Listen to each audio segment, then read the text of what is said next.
Bom dia, como estão vocês? Que saudades! Hoje é dia de live, é um dia feliz para mim, animado. Estamos mais juntos, né? Porque a gente fica mais próximo quando a gente tem live. Tô feliz. Vânia já chegou, eba! Então hoje é a primeira live da série Jardinagem Sustentável aqui da Yorin Garden. E que a gente vai conversar com a Vânia Chassot sobre os cuidados com o jardim num momento tão importante que é o início do ano, né? Vem cá, Vânia. Vamos ver se a Vânia... Cadê a Vânia? Oiê, Oiê, que saudade de você, Vânia, querida. quanto tempo, Gabi? Que linda que tu tá. Tudo bem? Imagina, tá vindo uma luz aqui no galpão, tá vendo? Tá entrando um sol nesse minuto. Tava meio nublado, agora tá entrando um Sim, sol. Às vezes, talvez tenha até que pôr viseira para conversar com você. Tudo bem, amor? tudo bem. Tava aqui dando uma revisada nas plantas, né? Nessa função de correria, de volta da rotina.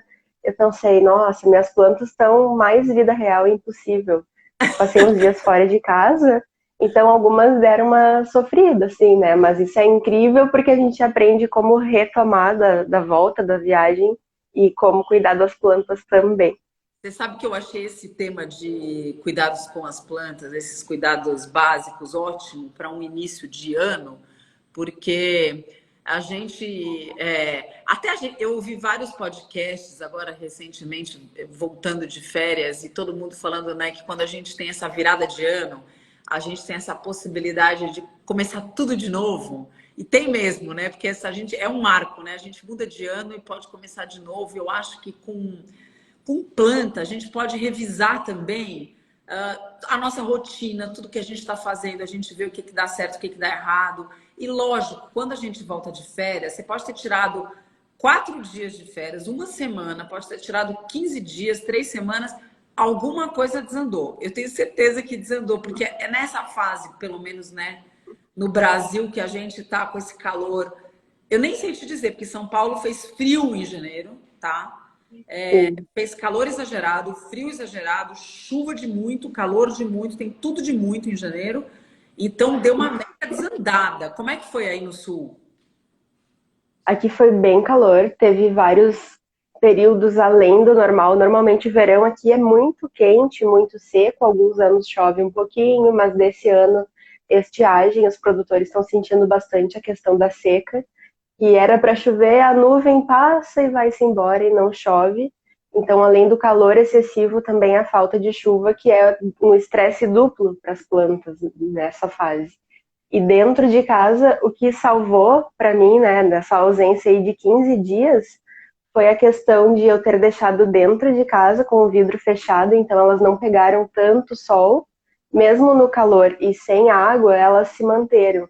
Algumas perderam folhas, deram uma sentida legal, assim, ficaram bem mal acabadas, mas nada que uma boa poda de limpeza, uma rega de emergência e também agora, depois de algumas semanas já retomando com a adubação, elas estão ó, lindas de novo, todas felizes, rebrotando e emitindo folhas novas. Ô, Vânia, então eu vou até começar por aí com você. Quando a gente falar desses cuidados, assim, quando a gente pensa, quando a gente está saindo de férias, a gente vai sair um tempinho fora, isso que você fez de fechar a janela e deixar as plantas um pouco mais protegidas, né? Eu queria que você falasse um pouco sobre isso, porque assim a gente acaba deixando as plantas um pouco mais protegidas, né? Do calor excessivo. Fala um pouco, para você é um pouco óbvio, mas assim, só para contar um pouco o que que passa na tua cabeça a hora que você fecha a janela e protege um pouco as tuas plantas, o que que passa na tua cabeça para a gente entrar nesse raciocínio para todo mundo aprender um pouco Sim, com isso. então, para quem ainda não conhece aqui meu espaço, eu moro num apartamento em Porto Alegre que nessa janela pega o sol da tarde e é o lugar que eu consigo cultivar o máximo de coisas. Tanto as plantas de sol, como os temperos, aqui as verduras, tem um pouco de tudo. Depois eu mostro com mais detalhes para vocês. Tem suculentas, tem ora pronobis, que são plantas de sol pleno, E no mesmo lugar, só que um pouquinho mais para dentro, eu cultivo as folhagens, as plantas de interior. Então tem aqui a costela de Adão, tem algumas begônias, tem jiboia, tem alocasia, tem vários, né? Um mix, é quase que um garden completo, mas em miniatura. Então, sabendo dessa divisão da luz, já tem os setores, né? O setor da rua são as do sol pleno, e um palmo para dentro, que é onde pega menos luz, são as plantas de meia sombra. Quando eu me organizei e decidi dar uma pausa na viagem e trabalhar menos, a viagem que eu digo a viagem da vida, né? Dar uma pausa na correria do trabalho e dar um pause, eu pensei, ok, e as plantas? Eu tinha dois caminhos. Ou largar elas e deixar que se virassem, assumindo o risco de que alguma fosse morrer ou sofrer, ou tentar evitar esses danos e depois ter mais plantas vivas nesse retorno de 15 dias.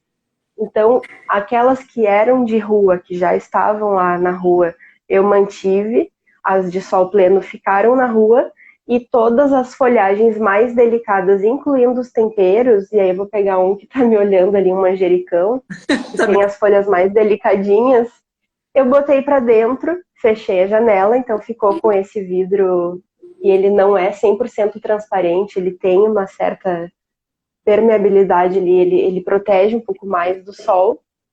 Deixei todos os vasos molhados e cruzei os dedos para que as plantas aguentassem. O que aconteceu? Nos primeiros segundos assim que eu molhei, né, a terra ficou super úmida, saturada, com muita umidade. Depois, nos primeiros dias, é bem provável que a planta começou a entender que ela não precisava tomar toda aquela água de uma vez. E os vasos aqui, eles têm aquele reservatório auto-irrigável. Então, a terra Todos ficou eles? muito úmida, quase todos. E os que Tá. não são, eu coloco por baixo. Deixa eu pegar um aqui, ó. O que não é auto-irrigável, eu faço um auto-irrigável improvisado para ter uma água de reserva ali, principalmente no verão. Aqui é o que acaba salvando as plantas. Ótimo. Então, todas elas ficaram em uma condição de luz um pouco mais escura, mas Uhum. não ao ponto de ficar um breu. A umidade eu proporcionei o máximo de água possível, mas não tinha como pôr muito mais do que 200 ml por vaso, um pouco mais, um pouco menos. E eu fiz uma poda bem pesada antes de sair, para diminuir o tamanho das folhas das plantas e com isso fazer com que elas tomassem menos água e transpirassem menos e fossem sofrer menos. Olha, essa dica Então, posso falar? É dica de ouro isso que você está falando, porque assim, é, todo mundo fica desesperado e cada vez menos a gente tem aquela solidariedade de vizinho que você pede para o vizinho regar a planta. Quem tem, gente, fica melhor amigo desse vizinho, que é a melhor coisa do mundo. Mas quem não tem, essa dica que é maravilhosa. Essa poda que você faz antes de você sair, você diminui a chance de transpiração. A chance não, a quantidade de transpiração da planta, né? E aí você, com essa água que a Vânia está deixando, você consegue fazer com que a planta sofra menos. Lógico, ela vai chegar, a planta vai sofrer, né, Vânia? Mas você está dando condições da planta ficar bem, porque você tirou a luminosidade, a planta vai ficar numa condição praticamente de meia sombra, porque o vidro não é translúcido, e a planta vai ficar numa condição muito mais favorável para ela sobreviver bem nesse tempo, né? olha que eu peguei para mostrar para vocês Esse é o um teu quê? vasinho de manjericão. Tá, Aqui dá para ver o ponto de corte, ó. Ele tava o dobro do tamanho que tá agora e com galhos mais repolhudos, assim, estavam bem mais compactos, com mais ramos. E tá. eu pensei, essa planta com um vaso pequeno, mesmo tendo água de reserva, ela não vai aguentar 15 dias, porque o manjericão é um tempero, ele toma muita água, ele transpira muito. Então eu fiz uma poda drástica, deixei apenas um, dois, três, quatro ramos, que é aqui onde já ficou lenhoso, ó, dá pra ver bem a diferença pela cor. Os galhos mais marrons são mais antigos e os verdinhos são os mais novos. Tá. Tirei toda a planta, deixei só os tocos ali. Os ramos que eu colhi, eu aproveitei, fiz salada, fiz molhos e deixei bem úmido. Quando eu voltei, ele estava já rebrotado, mas super murcho. E eu pensei, nossa, coitado, ele rebrotou e morreu depois, porque faltou água. Mas eu nem me dei conta, saí molhando. Foi acho que uns 40 litros de água. Água em todas as plantas, eu molhava, molhava, molhava, molhava. Isso 15 dias depois, né? E daí tá, terminei de molhar as plantas, fui lidar com lavar roupa, ajeitar as funções aqui de casa. Quando eu olho pra cá, o manjericão assim, olha, com as folhas todas abertas, Feliz, ele tipo tava hidratou. já recuperando. E eu chego agora a me arrepiar de lembrar que eu não imaginava, eu já tinha dado como perdido. E ele tá aqui agora, depois de receber esse cuidado que foi a água e um pouquinho de terra nova com adubo, ele já tá mais forte e rebrotando. Ó, esse ramo aqui é dessa semana, bem Que graça, novinho. Vânia. Posso só aproveitar que você falou de poda de manjericão e pedir uma dica de poda de manjericão? Recentemente, porque como a gente está falando de cuidados de pais, eu vou aproveitar a Vânia, gente, que eu peço muita dica para a Vânia. Eu fiz, o ano passado, eu fiz uma poda de manjericão que eu errei na mão e eu matei meu manjericão. Você pode imaginar o que eu fiz de errado para ter matado meu manjericão? Porque eu vi que você fez a poda, ele foi bem aí. Eu fiz uma poda também porque eu ia sair um tempo, o manjericão estava muito grande, eu resolvi fazer uma poda um pouco mais radical no meu manjericão. Perdi o manjericão, morreu o manjericão. O que eu posso ter feito de errado? Então, depende de vários fatores, né? Como Tá, era a condição dessa planta? Como tu falou que ele estava lindo, é provável que ele estivesse bem saudável e com tudo ok, né? Na tá. luz certa, com água, tudo em dia. Nesse caso, a poda ela não pode ter sido o motivo da morte sozinha. Então veio dois estresses juntos. Essa poda drástica afeta a planta, vai causar ali uma série de adaptações. Ela é capaz de se regenerar desde que não falte água Tá. e também não tenha água em excesso. E esse período após a poda deve ser o mais parecido com a rotina que ela vinha recebendo antes.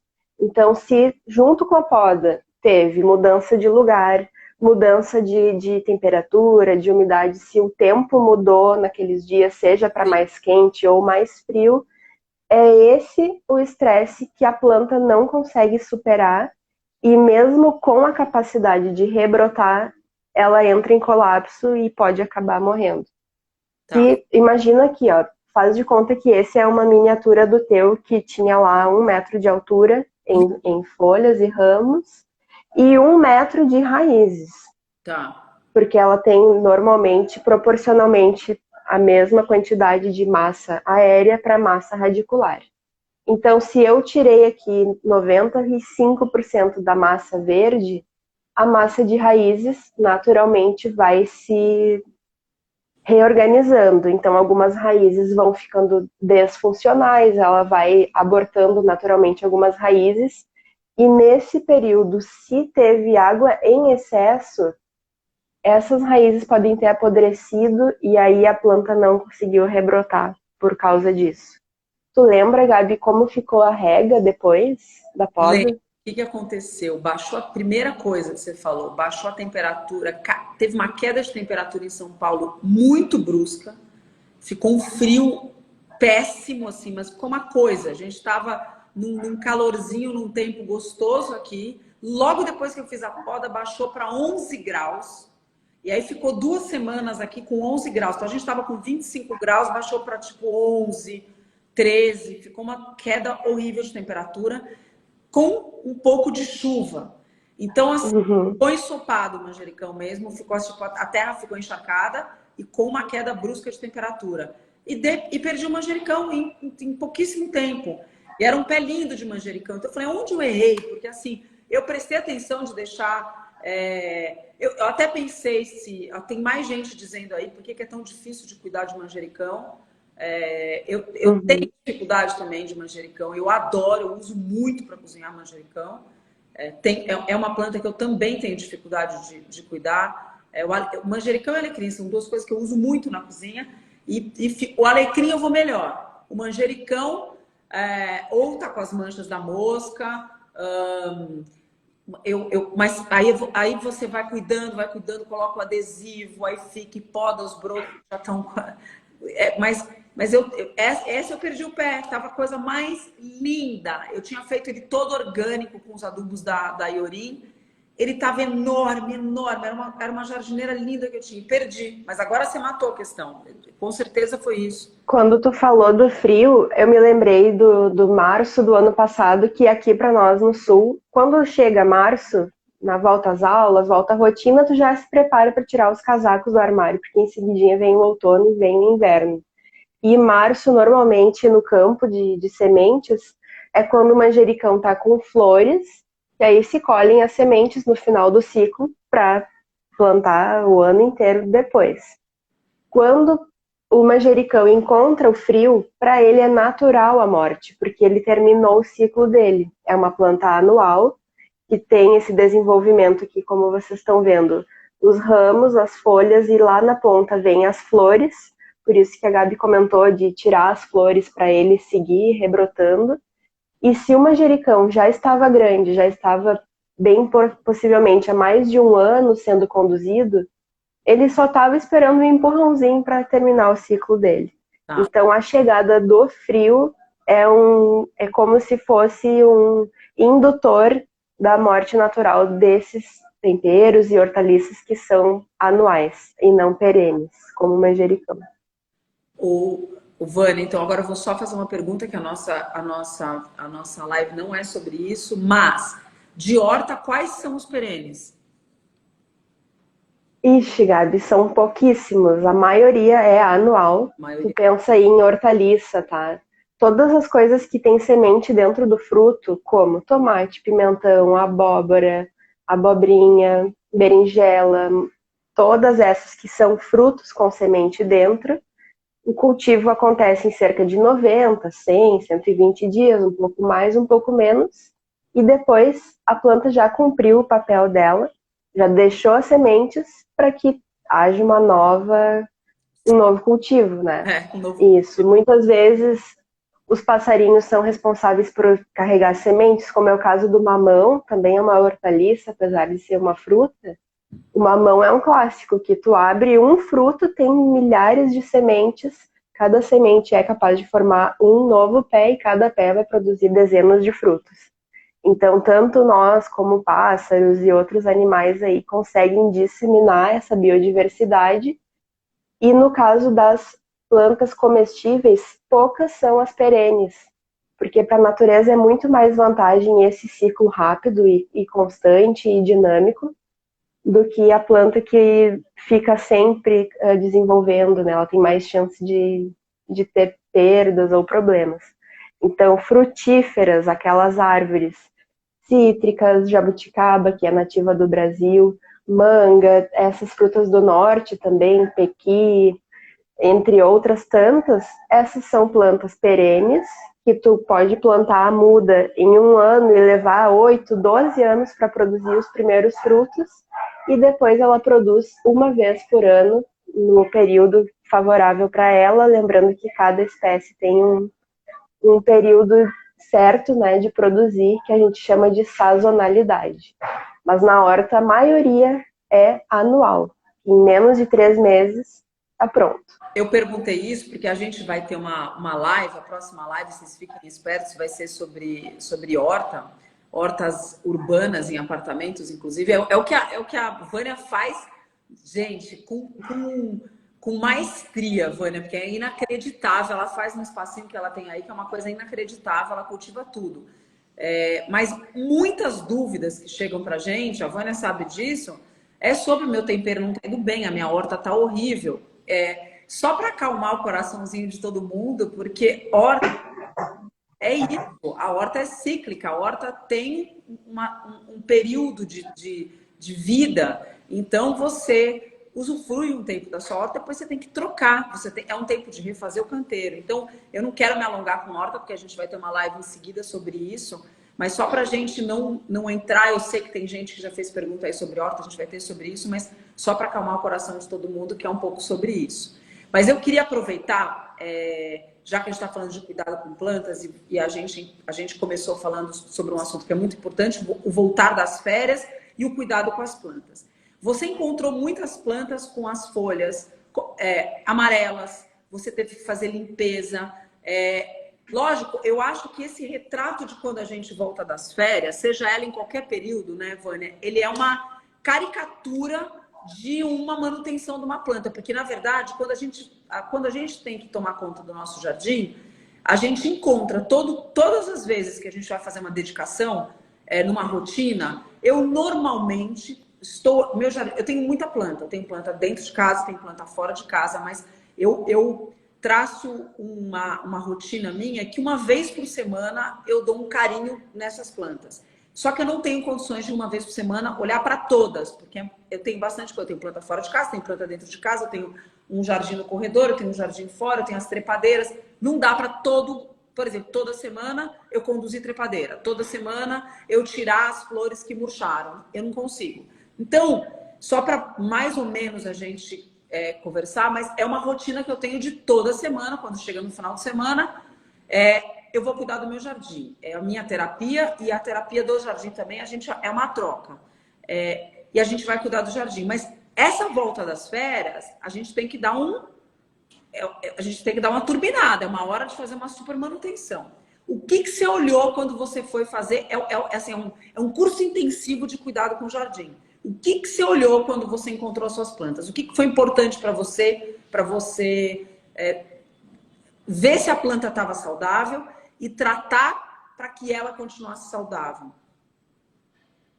Primeira coisa que eu fiz foi olhar com esse cuidado, né, de entender que elas passaram 15 dias sem água, com zero cuidados, então eu não tive pressa de exigir delas um retorno.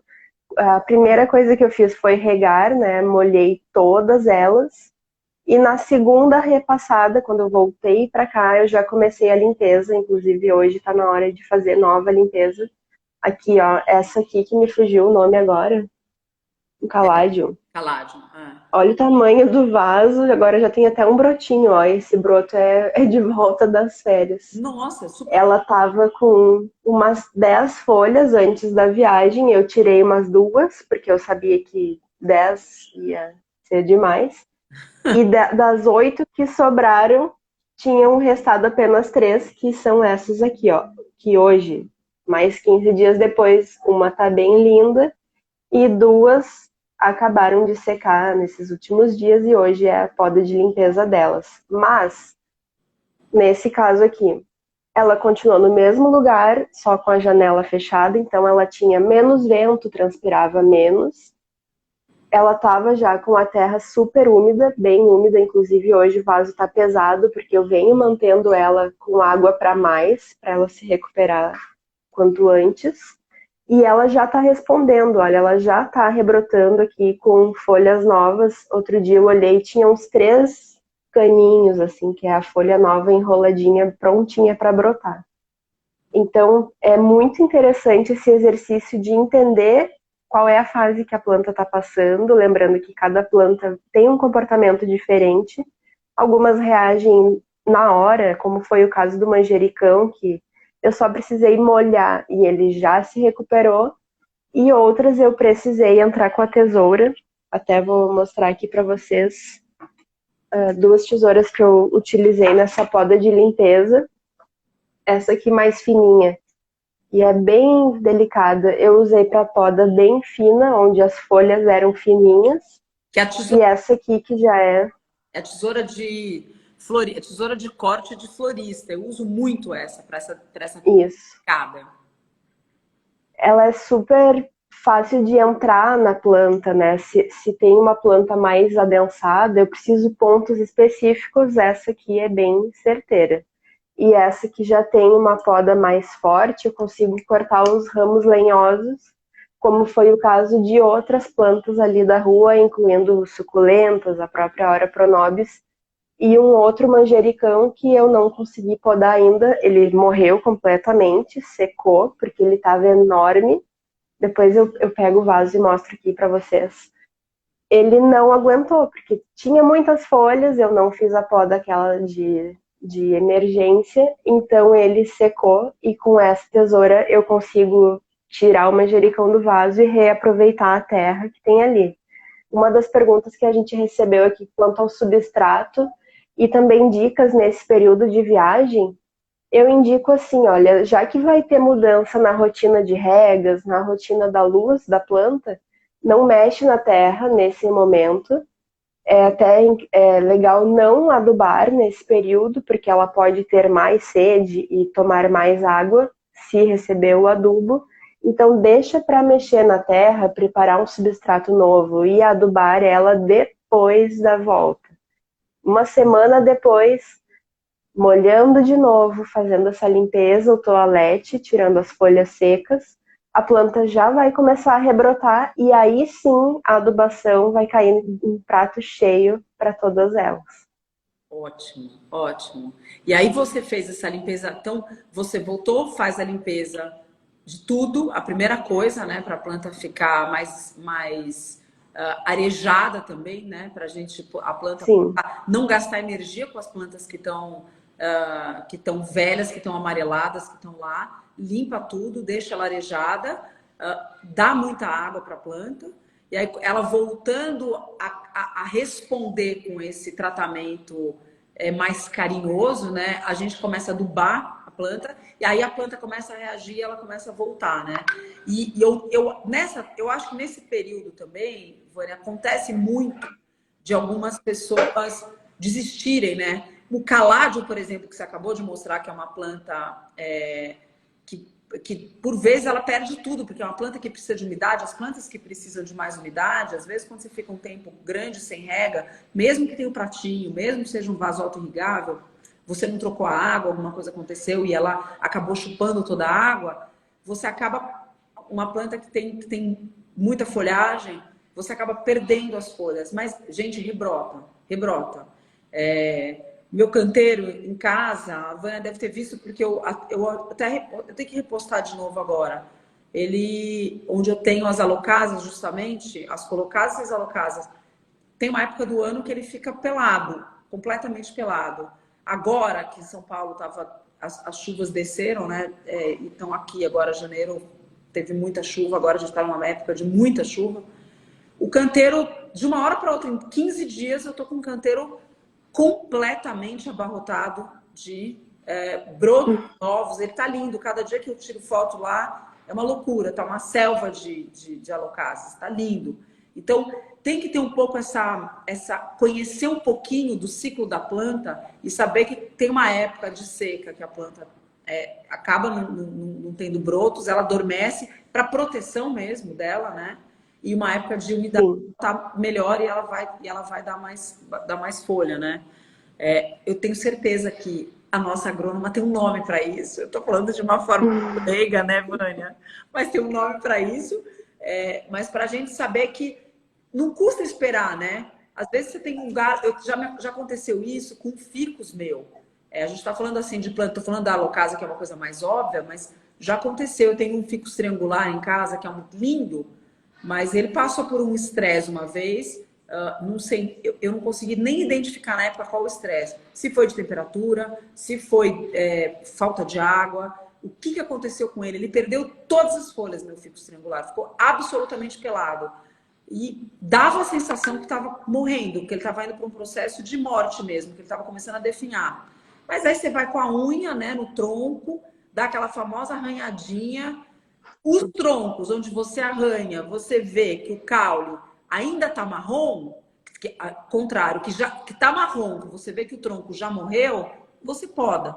Os troncos onde ainda você arranhando, você vê que está verde, você permanece. Então aí você faz uma limpeza, deixa esses troncos, né, que estão verdes lá intactos, e tudo que está sequinho você tira fora.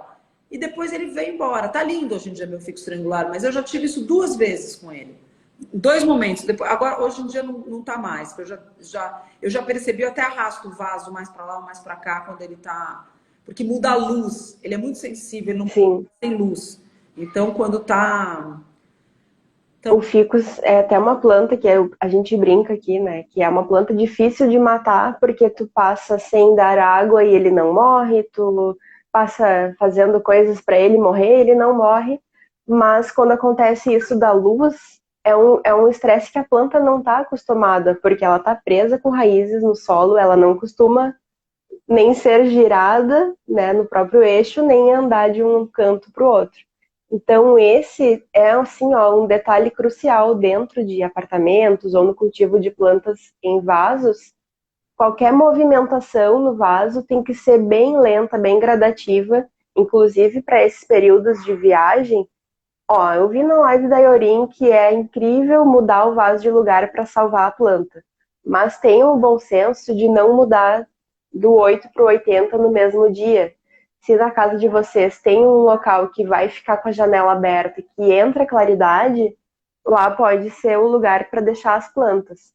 Mas será que onde ela estava antes não pegava o dobro de luz, o dobro de horas de sol? Então, nesse caso, ela vai precisar passar uma semana, por exemplo, no meio do caminho, onde ela vai se acostumar, vai se aclimatar, e aí depois pode deixar nesse local que seria o mais ideal, né, o mais recomendado, porque ela já vai ter se acostumado, já vai ter se ambientado com esse ambiente diferente. E no retorno, o mesmo caminho. Eu vou levando a planta para o local originário dela, mas gradativo para que evite esse estresse. Normalmente, quando a gente compra uma planta no Garden, a Gabi já deve saber disso, porque é um clássico, né, Gabi? Todas as pessoas que entram em contato com a gente perguntando o que aconteceu com a minha planta, perdeu todas as folhas, isso é comum com peperômia, com essas de as pendentes. No Garden, ela tinha muito sol ou sol com sombrite, então era luminosidade o dia todo. Veio para casa, bota dentro de uma sala com pouco sol e ainda passa a cortina sombreando, a planta vai ter um estresse de falta de luz. Então, é bem provável que essa adaptação ou não aconteceu ou a planta não teve a luz suficiente e aí ela fica mais sofrida mesmo. Ô, Vânia, até tá enquanto você está falando, eu estou pensando, quando a gente tem que... existe um termo para a gente colocar uma planta, para a gente colocar uma planta no sol, né? Que a gente fala rustificar, né? Que é justamente isso que você está falando mas o contrário, quando eu tenho uma planta que está dentro de casa e quero fazer ela tomar sol, a gente vai aos poucos acostumando ela com a nova luminosidade, para ela conseguir tomar sol e a gente não queimar a planta inteira. Então, aliás, quem me ensinou isso foi a Vânia e eu sigo super e dá muito certo, gente. Quando a gente rustifica uma planta, a gente pega uma planta que está dentro de casa e vai fazer ela tomar sol. A gente tem que, uma semana ela começa a tomar um pouquinho mais de luminosidade, a outra semana ela pega o solzinho da manhã, a próxima semana você vai deixando ela mais tempo, pegando mais sol, até ela ficar no sol pleno, porque você não tem alternativa e vai ter, exemplo, mudar de casa, ou ela cresceu demais, você vai ter que colocá-la no jardim, uma pata de elefante estava dentro de casa, você vai ter que plantar fora no jardim para ela ter um espaço livre para crescer. Isso chama rustificação. A Vânia está falando de uma coisa que eu achei bem interessante, quando a gente traz uma planta de um viveiro que está lá, pão de ló, no sombrite, com a iluminação correta, e a gente vai ter que colocá-la para dentro de casa. Isso é bem interessante, Vânia. Acostumar com a luminosidade para receber luz de menos, né? Na verdade, ela estava lá recebendo a iluminação perfeita, porque o produtor é lógico que vai entregar uma planta perfeita para você, está recebendo a iluminação absolutamente necessária para ela ficar linda no momento da venda. Como que você sugere que faça isso? Porque a gente sabe que as plantas, tem muitas delas que se adaptam, né? A jiboia, por exemplo, a gente tem o filodendro coração. Só que se você faz isso repentinamente, às vezes dá zebra, né? Às vezes ela sente e aí ela perde aquele formato lindo que vem do produtor, porque ela começa a perder as folhas. que estão bem perto do substrato começam a ficar peladas na parte de cima e só Sim. estão com as folhas na parte de baixo. Como é que a gente pode fazer isso? Um segredo que eu sei porque eu já fiz e recomendo e tem esse feedback que dá certo é fazendo uma equação, né? Quando a planta está no sol, ela transpira mais, toma mais água, tem o ciclo mais acelerado. Quando ela está com menos luz, o metabolismo dela dá uma diminuída. Imaginem que é uma criança, enfim, uma criança bem agitada, come bastante, se movimenta bastante, toma bastante água. Tá. Já uma criança que está mais tempo em casa, pegando menos sol, está correndo menos, ela vai ficar mais introspectiva, mais assim, com um comportamento diferente. Então, se essa planta do sol eu dou mais insumos para ela, essa de dentro, ela também vai ficar um pouco mais lenta, digamos assim, no ciclo do metabolismo. Tu comentou da jiboia, olha esse vaso aqui, ó. São três plantas, né? Três mudinhas. Tá. Eu coloquei as estacas já enraizadas na terra e não fiz nada com elas a não ser dar água há, sei lá, uns 3 meses. Não coloquei adubo, não coloquei terra, não fiz nada. Deixei ela se organizar e se entender, porque a estaca que eu fiz era bem curtinha, era só 1 ou 2 entrenós. Ela tinha 0 folhas, então todas as folhas que ela tem aqui, ela brotou já nessa condição de luz. Tá. Então ela está se adaptando e está conhecendo esse ambiente aqui. As jiboias, os filodendros, elas são plantas típicas de mata, então elas gostam de umidade, de meia sombra, um ambiente não tão úmido, mas também não tão com vento, ela não curte muito vento. Então eu tento reproduzir esse ambiente natural dessa planta aqui. A água eu tento dar um pouco mais do que o normal, já que ela está num ambiente diferente, mas não ao ponto de ficar afogado o substrato, senão ela não teria como resistir, né? Como sobreviver. Uma coisa que pode acontecer nesse caso, quando falta luz, é a planta ficar mais sensível e predisposta às coisas ruins, né? Uhum. Então, cochonilha, fungo, vários e vários e vários insetos e também outras pragas vão fazer a festa nessa planta que está na luz de menos. Então, nesse caso, eu já tenho incluído na minha rotina de manutenção esse monitoramento. Eu dou uma passada, olho folha por folha. Aqui, ó, acabei de ver, já tinha de novo umas 2 ou 3 cochonilhas bem pequenininhas. Então, eu venho com o dedo mesmo, esmago elas, tiro e tô conseguindo controlar assim, mas esse olhar, né, esse vistaço é bem constante. Ô, Vânia, eu vi que então você colocou essas tuas mudas para se adaptar e já brotarem na luminosidade que você escolheu. Sei lá, você vai colocar em cima de uma estante, você colocou ela para brotar lá. Mas o que você acha do vaso que a gente traz de um garden, que a gente compra um vaso, tá bonitão, e a gente quer pôr. Porque acontece direto, né? Se isso acontece comigo, em Sim, casa de cliente direto. A gente compra um vaso e quer colocar num lugar que com certeza a iluminação vai ser pior do que ela estava no produtor. Você acha que a gente vai fazendo também gradativo, que nem a gente faz na rustificação? A gente deixa ela, sei lá, umas 2 semanas num lugar que tem menos luminosidade e depois passa ela pro lugar definitivo de menos luz? Você acha que vale a pena fazer isso para ela ir se adaptando a menos luz?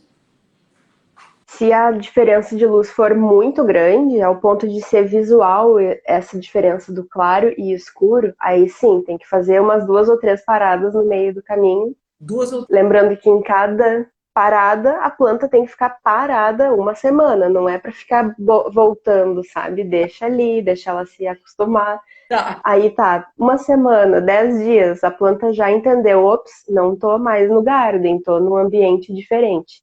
Nesse ponto, já diminui a rega Tá. e aumenta os cuidados, fica mais de olho. Ela vai ficar diferente. Vai ficar a folha ou amarelando, ou murchando, ou ficando estranha. Então, aumenta os cuidados. Se mudar de novo, seja para o local definitivo ou para outro ponto mais escuro um pouco, aumenta os cuidados também e diminui mais um pouquinho a rega. Porque é como se fosse uma balança. Ela está tomando menos água, as folhas podem ficar mais largas, porque ela vai fazer de tudo para captar mais luz. Então, nesse momento, é bom evitar a poda, evitar mexer nas raízes, mexer na terra, porque a planta está se acostumando e ela, bem provável, vai reagir bem, desde que a gente tenha paciência e não fique ali querendo acelerar, ela vai por conta própria. Você acha que vale um adubo de cobertura nessa hora?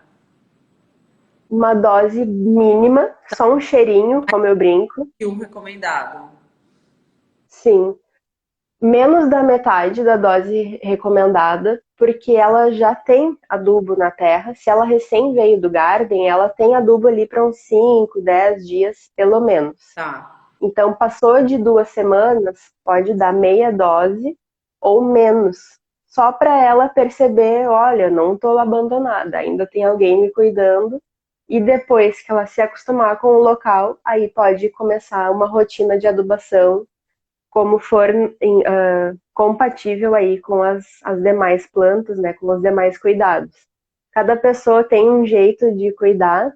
Eu costumo adubar algumas de 15 em 15 dias, outras já passam para 3 meses, depende muito da demanda da planta, e o pessoal pode se adaptar e ajustar na rotina aí de casa também. Então, ó, eu vou. Tem gente que entrou. Veio uma pergunta agora que falou se a necessidade de trocar o substrato e gente que acabou de entrar. Eu só vou recapitular porque isso que a Vânia está falando é muito importante. Sério, muito importante. É um assunto que eu acho que eu nunca tratei em nenhuma live, eu nunca falei com ninguém, Vânia. Isso que você está falando é muito legal. Quando a gente traz uma planta do garden, porque a gente está falando de planta de dentro de casa, né? Que é uma coisa que, por mais que você tenha jardim externo, você também quer ter planta dentro de casa.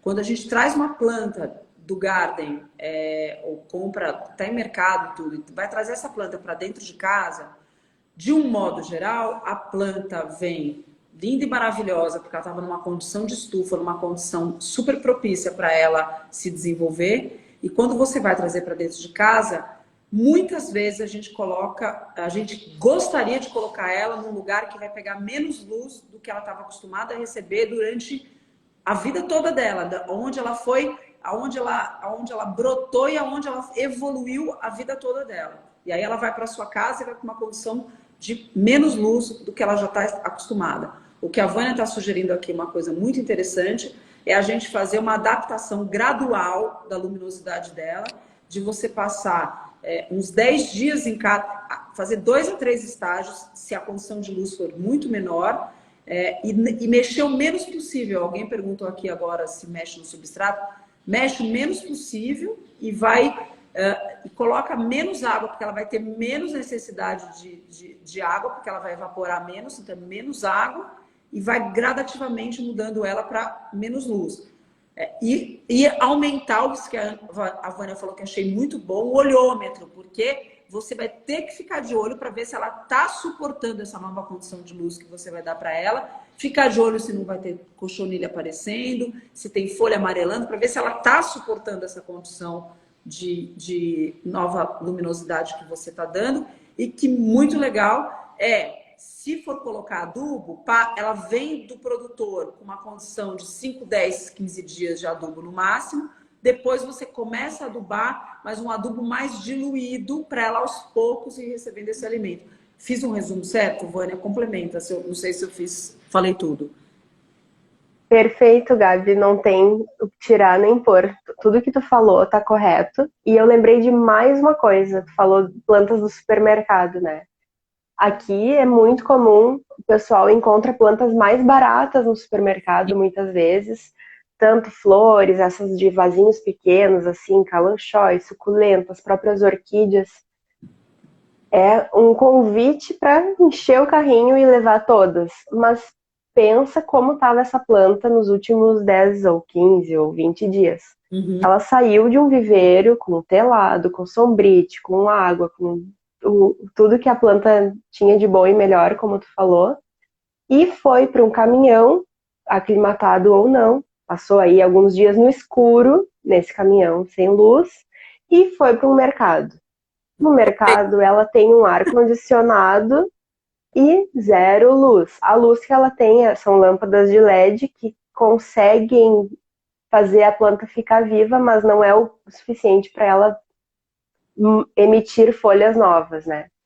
Então, se você vai hoje no mercado e vai pensar em comprar aquelas plantas, já fica sabendo que ela está numa condição de estresse altíssima, porque ela está, bem possivelmente, sendo regada quase zero, está com luz quase zero e está com um somatório de eventos, estresses ali já no corpinho dela. Então, se você comprou uma planta de supermercado, seja qual for, e ela foi para sua casa e morreu em um dia ou uma semana, não foi culpa sua, nem de ninguém, foi o processo que a planta passou mesmo, ela não conseguiu resistir a esse somatório de estresses. Mas tem como fazer a planta viver e dar certo? Tem, com esses ajustes, né? A gente vai fazer o mínimo de coisas possível com a planta. Olha, um exemplo que eu fui, acho que a segunda planta que eu matei foi um bonsai. Por quê? Tava no mercado daquele jeito, né? Pouca água, zero sol, bastante ar-condicionado, frio. Era um bonsai de cerejeira, era uma frutífera dessas O oposto do que o de sol. precisa. Era de sol pleno, água todos os dias e tá, né? Aí eu olhei, bonsai, como é que cuida? Larará. Levei pra casa, botei na janela, sol, água dele, água. Mas não deu 3 dias. A planta Tribuchou. parecia assim uma múmia, morreu toda. Não tinha aquele galho verde, não tinha folha, ela ficou pelada, parecia que tinha dado um ataque de geada, assim, sei lá, um alienígena. Porque a planta morreu, Gabi, era como se eu tivesse botado em casa e ela deu, Lógico. sabe? Isso. Então depois caiu a ficha. Ela, né? Ajudou, né? Não tinha o que ter feito. Talvez se eu tivesse regado um pouquinho menos, não colocado no sol pleno de primeira. Então são coisas que a gente vai entendendo, né, e ajustando no passar do tempo. É um processo natural, faz parte. Mas, ó, eu acho essa história do supermercado muito interessante da gente conversar, porque é irresistível. Você chegar no supermercado e ter aquelas plantas com o preço que estão, eu acho só que a gente tem que colocar na conta que você vai perder algumas plantas, sim, mas você também, você resgatar uma planta também é interessante, eu acho gostoso você também ter essa sensação. E tem que pensar um pouco no começo da live, que quando você falou que quando a gente volta de férias, você deixou as plantas numa situação de estresse, e você vai ter que recuperar essas plantas. Quando você está comprando uma planta de supermercado, você não foi a Vânia que depois no supermercado, não fui eu. A gente não deixou ela numa hiper favorável, não vai estar. Ela vai ter passado por uma série de estresse, mas de estresses, né? Na verdade, é plural, porque são vários, foi o que a Vânia enumerou. Mas a primeira coisa que você pode fazer em casa, com certeza, é devagarzinho você deixar ela numa condição de meia sombra, que com certeza é a melhor iluminação para isso, porque ela já estava numa sombra total, você já deixa ela numa meia sombra, né? E se você puder, já faz uma limpeza nela, tira as folhas que estão murchas, vai devagarzinho, a planta tem chance. Quantas plantas que eu tenho de supermercado que estão na minha casa? Várias, que eu não resisti, um precinho maravilhoso. Então, eu acho que também é gostoso, né, fazer um bom negócio com planta.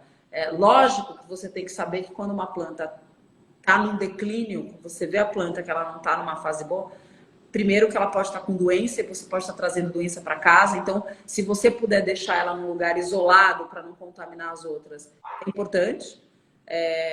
Sim. Mas essa coisa de você conseguir recuperar uma planta também é uma coisa bem gostosa, né? Nossa, né? É uma coisa de quase a enfermagem das plantas, né, Vânia? é gostoso também você conseguir. Aí você começa a adubar, você vai dando alimento para a planta vai ficando feliz e a planta vai recuperando. E aí é uma coisa de satisfação pessoal mesmo, né? De você ter conseguido recuperar uma planta que nem Mastercard. Nem Mastercard paga. Sim. Não tem. Vale aquilo, né? E o mais incrível ainda é quando essa planta recuperada começa a dar ou frutos ou flores, ou a gente consegue fazer mudas delas. E aí tu espalha, né? Tu contagia essa energia, pode dar para o vizinho, pode fazer troca de mudas. Inclusive, eu sou uma incentivadora do livre comércio aí de plantas, mas não comercializando, e sim a troca.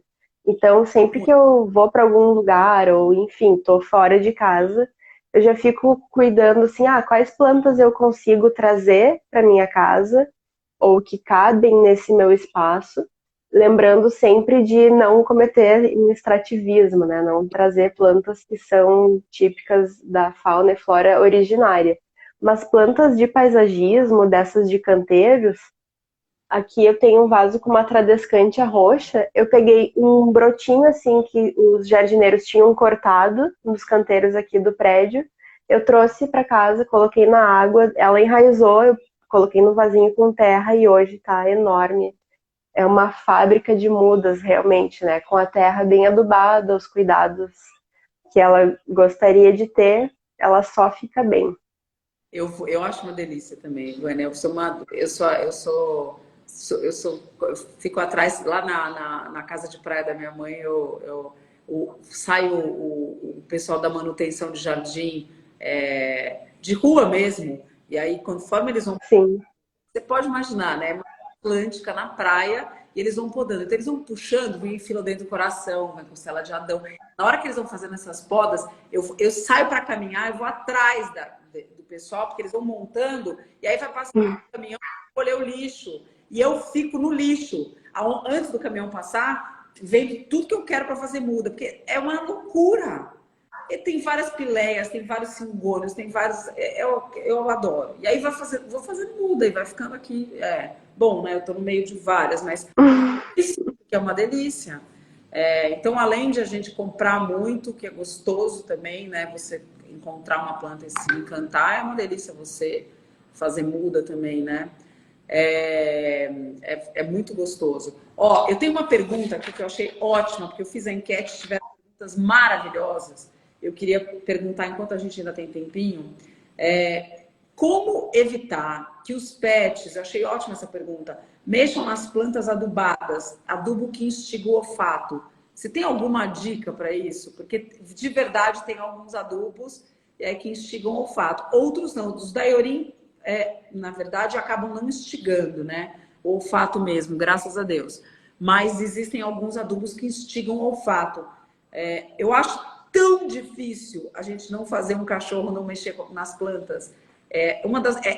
Olha, gente, quem está assistindo a gente, uma das coisas mais difíceis, fazer o cachorro não mexer nas plantas, porque é muito da personalidade.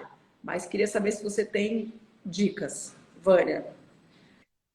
Então, é realmente uma coisa bem difícil, né? Gatos também, né? Os gatos, eles são curiosos, eles costumam mexer. Inclusive, o meu filho, Martim, ele tá querendo pets. Já faz um tempão que ele tá me pedindo. Pode ser qualquer coisa, ele já abriu mão. Primeiro era um cachorro, aí depois ele já disse, não, pode ser também um gato. Agora ele já tá querendo o que vier, ele tá aceitando. E eu fico resistindo porque eu sei que vai ter vaso caído, vai ter planta comida, vai ter aquela função ali de um pet no ambiente com plantas.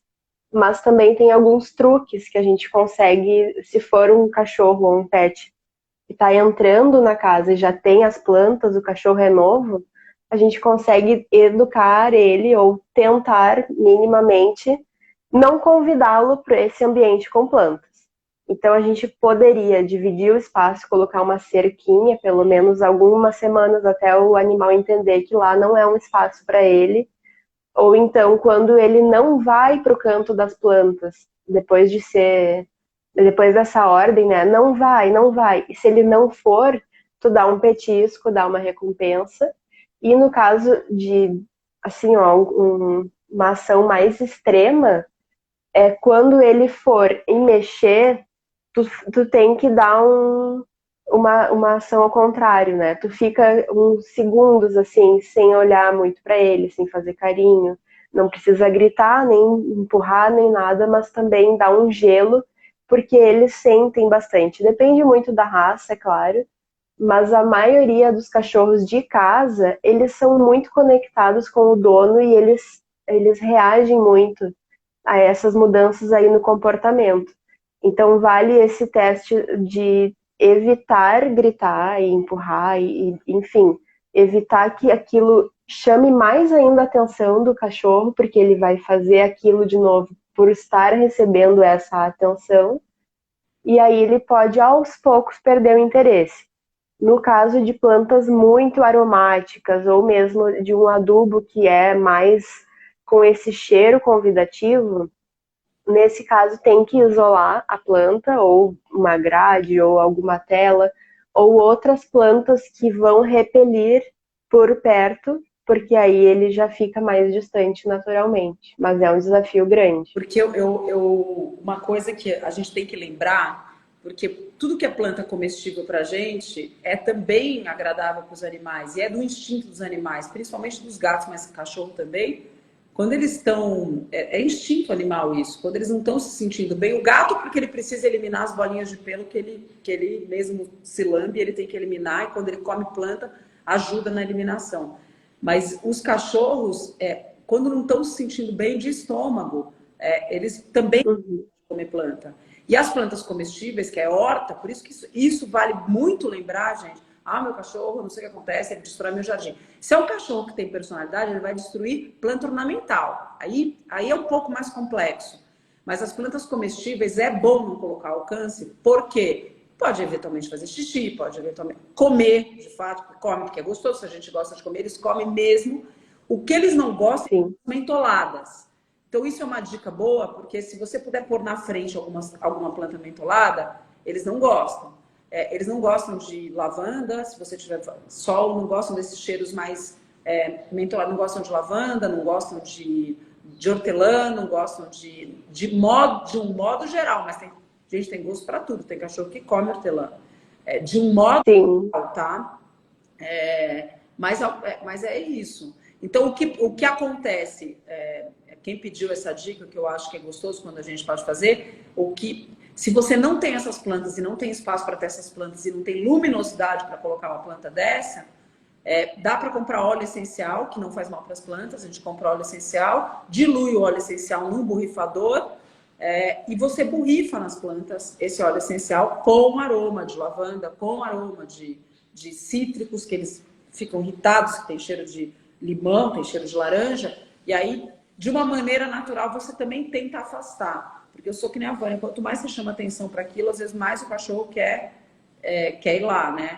E esses... Olha o que a Neuza comentou. Assim, Ela... terras nisso...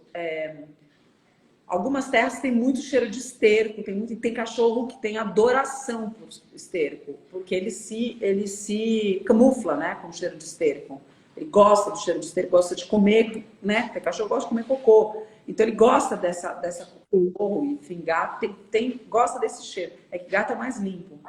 Mas existem alguns substratos, existem alguns adubos que não têm esse cheiro. E alguns adubos, inclusive, são levados adubos, alguns substratos são levados a alguma temperatura que você perde o cheiro. Então, se alguém quiser, procura esse tipo de coisa. Pragas ou doenças, gente, foi uma live, que não vai dar tempo, a gente está acabando, foi uma live que a gente fez o ano passado, que eu acho que vale revisitar, a gente vai voltar a falar esse ano, porque tudo que a gente não quer na nossa vida é que as nossas plantas estejam sujeitas a pragas e doenças, mas eu acho que, né, Vânia, quando uma planta está bem cuidada, e isso que a Vânia falou, que esse olho, né? Não é, Vânia? Quando a gente está de olho na planta, na hora que a gente está cuidando das plantas, a gente evita muita coisa, né? Sim, e é uma questão de equilíbrio, né, Gabi? Tu pensa em qualquer infestação, de qualquer inseto. Acabou de chegar uma pergunta de formigas daquelas doceiras. é uma questão de desequilíbrio. Ou tem oferta de alimento demais para esses insetos, ou a planta está fraca, ou a planta está no lugar errado, ou está recebendo água demais ou de menos e ela fica mais suscetível. Então, é legal ter esse bom senso, esse cuidado com todos, né? Com o solo, com a terra, com as plantas, inclusive conosco mesmo. Para quem já tem uma rotina bem corrida, não vale a pena ter 1 milhão de plantas para cuidar, e mais filho, e mais pet. Então, é legal ir com calma, ter as plantas mais rústicas, aquelas que vão se adaptar mais fácil. Aproveitar esse início de ano para se permitir uma rotina diferente. Quem tem cachorros enfim, que tem esse cuidado, né? É legal começar a passear em lugares novos, oferecer alimentos novos ou incluir coisas novas nessa rotina da casa, da família. E quando pensar em cuidado com as plantas, lembra sempre de conferir se a dica que você ouviu se aplica para a sua região, se é o mesmo clima, se é a mesma condição de sol, de ambiente, de temperatura, porque vai ter diferenças entre um ambiente e outro. Não tem uma receita pronta. Ô, Vânia, só responde essa pergunta de focos de formiga no jardim, só para a gente encerrar, que eu também tive essa dúvida aqui. Muita gente pergunta de formiga, Vânia, só para a gente encerrar e acabar a nossa live, que é bem importante. Tanto formigas quanto cupins, que são insetos bem organizados aí com a colônia, que tem a fêmea, que é a rainha, e centenas, milhares de operários. O único jeito de controlar é eliminando essa fêmea que segue colocando ovos e ovos e ovos infinitos. Então não adianta ficar mexendo na superfície e tirando as formigas, seja com veneno ou com plantas armadilhas e repelentes, entre outras, se o foco não for combatido. Então, às vezes demora até tu achar onde é o formigueiro, onde é a raiz do problema, e depois de controlado, aí sim, tu espera até a próxima primavera, quando eles vão ter outro ciclo e vão... Você faz o quê? Você coloca armadilha para isso? Porque Isso, tem iscas. Os processos sempre são com armadilhas distribuídas no jardim, com aquelas iscas específicas que você coloca longe do formigueiro, com a esperança de algum dos trabalhadores levar para dentro do formigueiro e chegar nela, né? Para mim, essas de maior sucesso são esse. O sucesso de combate é esse. Tem uma isca que é específica para formiga cortadeira, que é a base de um fungo que vai matar. Aliás, é um fungicida que vai matar o fungo do qual as formigas se alimentam. Elas são filófagas, elas não comem as folhas, e sim o fungo criado dentro do formigueiro com aquelas folhas que elas levam. E as formigas doceiras, que são essas bem pequenininhas, elas também têm o formigueiro, mas normalmente elas estão associadas a outras doenças, como fumagina, presença de pulgão, adubação em desequilíbrio. Então, nesse caso da formiga pequenininha, pode usar inseticidas ou iscas, mas é legal ver qual é o foco no jardim que está convidando essas formigas a entrarem. Amore, queria agradecer, sempre é um prazer falar com você, essa live deliciosa, e continuar cuidando do jardim com você. Gente, colocar os canais da Yorin Garden à disposição. Qualquer dúvida que vocês tiverem, escrevam aqui. Eu e a Vânia vamos responder. Então, compartilhem essa live com quem for. Já já ela vai ficar disponível aqui no Instagram da Yorin. Então, enviem para quem vocês quiserem, tá? Que a gente responde qualquer dúvida que vocês tiverem, tá bom? Um beijo grande. Daqui a 15 dias eu tô aqui de volta. A gente vai falar sobre horta. E até breve. Um beijo grande, Vânia. Beijo, obrigada a todos que assistiram e até as próximas. Até as próximas. Beijo, Vânia.